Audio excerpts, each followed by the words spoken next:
April 7th, 1944. Auschwitz-Birkenau, Poland. Night presses down like wet wool. The wooden bunks creak under the weight of 1,000 stolen breaths. The man, Marek, though that is a name he borrows for himself in memory, lies awake with his back against rough boards, listening to the camp's small, precise orchestra. The metallic clink of a tin mug, an SS guard's boot on a metal stair, the low, animal cough of a searchlight as it sweeps across the rows of shacks and barbed wire. The air tastes of iron and smoke. Somewhere beyond the barracks, a train sighs, its brakes whining like an old animal in pain. He counts the seconds between footsteps. He knows the ranks by rhythm. The slow, heavy step of an Oberscharfer on inspection, the brisk snap of a rotten Führer issuing orders, the lighter patter of a camp laborer hurrying with a stolen scrap. He can name the equipment that shapes their lives. The German Mauser rifle slung like extended limbs on guards, the dog handler's leather gauntlets, the floodlights that turn the night into a white cage. He knows the map of this place by sound. The hollow thud near the eastern latrine, the far-off squeal of a wagon at the crematoria, the low hum of the electric fence that sings like a drowned insect. Marek's hands are small, calloused, stained with soap and coal. Tonight, they trace the seam where two boards meet beneath his bunk. He has already tried to disappear, once, twice, and each failed attempt lives inside him like a kneaded scar. Yet tonight, something in the Baroque air is different. A rumor, a scrap of paper folded thin as a fingernail, a whispered name, Vrba Wetzler. Men who walked out of place built to stop walking. The word passes from lip to lip like contraband bread. Marek imagines their faces, lean, hard, hollowed by calculation and fear. He imagines what it means to carry something worse than hunger out into the world, the truth. The next morning, the air above Auschwitz hums with routine death. Prisoners march in columns, striped uniforms hanging like ghosts around bones. The chimneys of Birkenau spit out slow gray threads of ash that fall across the mud. Marek moves with the others, shovel in hand, but his mind is somewhere beyond the wire, beyond the dogs and rifles and towers. He's memorized everything. The guard shifts, the whistle at dawn, the blind spot between two watchtowers where, for a moment, the light doesn't reach the ground. This is the place Rudolf Vrba and Alfred Wetzler had marked. Word spreads that they made it past the fences, past the minefield, past everything that should have killed them. 2 men out of thousands, and they didn't just vanish. They took the truth with them. That truth, people whisper, was written down: names, numbers, train routes, the design of the gas chambers. The report was real. The world beyond the wire had to see it, had to know. Marek feels something sharp ignite inside his chest. Not hope, something harder, like vengeance. That night, he kneels in the mud behind the barracks and draws a crude map with a splinter. The ditch near the carpenter's shed, the drainage tunnel that runs beneath the wire, the hiding pit lined with stolen planks and covered with rotting straw. He sketches it fast, then erases it with his sleeve. Every mark could kill him if found. When a siren wails for curfew, Marek slips back into the barack. He lies down among the coughing, trembling bodies and stares up at the roof beams.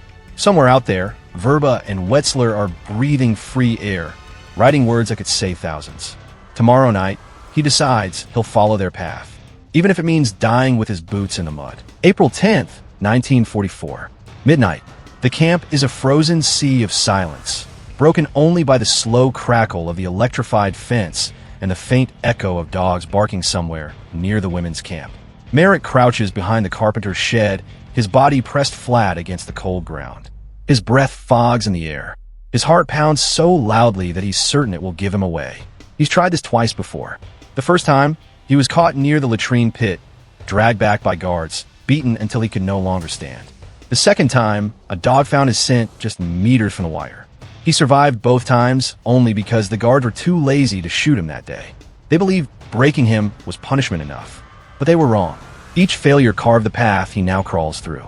He grips a small piece of metal, sharpened from a shovel handle, and begins prying open the drainage grate. It groans softly, like a creature waking up. He freezes, counting seconds, then slips inside. The tunnel is narrow and black, filled with the stink of waste and old rain. His knees scrape against brick, his hands burn. Above him, A searchlight glides across the camp like the eye of a god. Minutes turn into hours. His pulse is a drumbeat of terror and defiance. Finally, his hands find soft earth, the end of the pipe. He pushes up, breaking through the surface beneath a heap of straw outside the inner perimeter. The air that hits him smells of pine and wet grass, the first living scent in years. He presses forward on his belly, inch by inch, until he reaches the outer fence, the one laced with mines. The moon is pale, the field silent. He moves only when the wind rises, masking the faint crunch of his body against the dirt. When he finally crosses the last line of wire, the world seems to stop. Behind him lies Auschwitz, its chimneys glowing red against the sky. Ahead, the dark forests of Poland, wide and merciless. Marek doesn't look back. He runs. The forest swallows him whole. Branches claw at his clothes, wet moss pulls at his shoes, and the cold bites through the thin, striped fabric clinging to his skin. Every sound feels amplified. The snap of a twig, the whisper of wind through the pines, his own heartbeat pounding against his ribs like a hammer.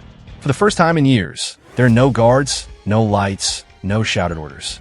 But freedom, he quickly learns, has its own kind of terror. He moves only at night, hiding by day beneath fallen trees or inside shallow burrows. Hunger comes first, an animal ache in his gut. Then thirst. He drinks from muddy puddles, ignoring the taste of rot and soil.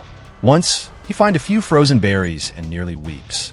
He doesn't know where he's going, only that he must head south, toward Slovakia, toward the same border Vrba and Wetzler crossed.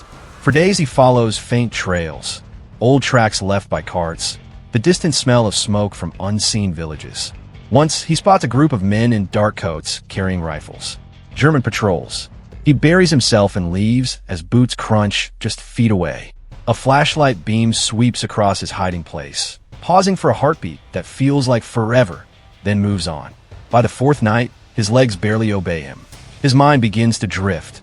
Images of faces long gone, his mother's hands, the chimneys, the gray sky over the camp yard. But then, through the fog, he hears something else, water, a river. He stumbles toward it, crashing through branches until the trees open and he sees it glinting faintly in the moonlight. The border is close. Across that river lies what Vrba called the living world. But to reach it, Marek must cross open ground, exposed to any passing patrol. He kneels, trembling, staring at the black water. Behind him, the faint echo of gunfire rolls across the night. He takes one breath and dives in. The water is freezing, a knife of ice that cuts into Marek's chest and seizes his breath. He thrashes silently, trying to keep his head above the surface. The current is strong, dragging him sideways into darkness. Every stroke feels heavier, slower, as though the river itself wants to pull him back to Auschwitz. Gunshots echo somewhere upstream. Short, sharp bursts that ripple across the water. He doesn't know if they're meant for him, but he dives under, lungs screaming. When he surfaces again, the far bank is closer, a black line of reeds and mud glistening under the moon. His arms feel like lead. He claws forward, fingers scraping the riverbed, until he collapses onto the shore, gasping, coughing, shivering uncontrollably.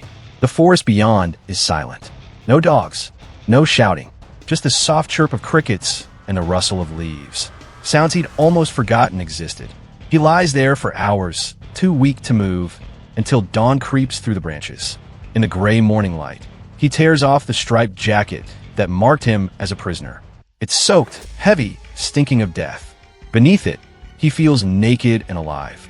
Later that day, he stumbles upon a small farmhouse. Smoke curls from the chimney, and for a long time he just watches from the trees, weighing life against death. Finally, he knocks. An old man opens the door, rifle in hand. His eyes narrow when he sees Marek's shaved head, his hollow face. Then, without a word, he steps aside and lets him in. Inside, warmth, real warmth surrounds him. A woman presses a cup of milk into his shaking hands. The old man listens as Marek whispers what he's seen. The transports, the gas chambers, the mountains of shoes and hair. The couple exchange a look of horror and disbelief. Marek doesn't stop. The words pour out of him like blood. Somewhere in Slovakia, he knows, Vrba and Wetzler are writing their report. The truth of Auschwitz, on paper, for the world to see. And now, he has lived long enough to join their voices. To make sure no one could ever say, We didn't know. Days turn into weeks. Marek, now sheltered in the Slovak mountains, slowly regains strength. His ribs still jut through his skin, and his eyes carry the 1,000-yard stare of a man who's seen the machinery of hell. But his mind, sharp and burning, refuses to rest. He finds refuge among partisans who already whisper about two Jewish escapees, Rudolf Vrba and Alfred Wetzler, who have reached the town of Zelina with something extraordinary in their hands. When Marek finally meets them, he can hardly speak. The two men look like ghosts carved from iron. Their clothes hang loose, faces sunken, but their eyes, alive, focused, unyielding. On a rickety table between them lies a stack of handwritten pages. Maps, lists, diagrams. The Vrba Wetzler report. It's more than words. It's a weapon, a blow struck against silence. Inside are the names of deportation routes, the precise layout of Auschwitz-Birkenau, the number of gas chambers, the daily tally of death. They've turned memory into evidence. Every horror Marek has witnessed now has a place on the page, made real, undeniable. Marek helps translate details, recalling guard routines, transport schedules, and construction markings that match what Vrba and Wetzler recorded. Their combined testimony is a mirror held up to the world's indifference. Soon, couriers carry copies across borders, into Switzerland, into the hands of diplomats, into the offices of newspapers that until now had printed rumors, not facts. By summer 1944, the report reaches London and Washington. Headlines scream of the Auschwitz murders. Governments finally speak the word Holocaust. Bombings of rail lines to the camps are debated. The truth can no longer be buried. But for Marek, the victory is hollow. He knows thousands still die each day behind those barbed fences. The report may have saved lives, but not enough. Still, in a war built on lies, truth itself has become an act of defiance. He sits by a small fire that night, the stars sharp above the mountains, and whispers the names of those left behind. Not as a prayer, but as a promise. The story of Rudolf Vrba, Alfred Wetzler, and men like Marek reminds us that even inside humanity's darkest hour, courage refused to die. Their escape wasn't just survival. It was a message to the world that truth can break through walls of fear and silence. If this story moved you, honor their bravery by keeping their memory alive. Subscribe to America in Time for more untold stories that shaped our world, where every moment of history still echoes today.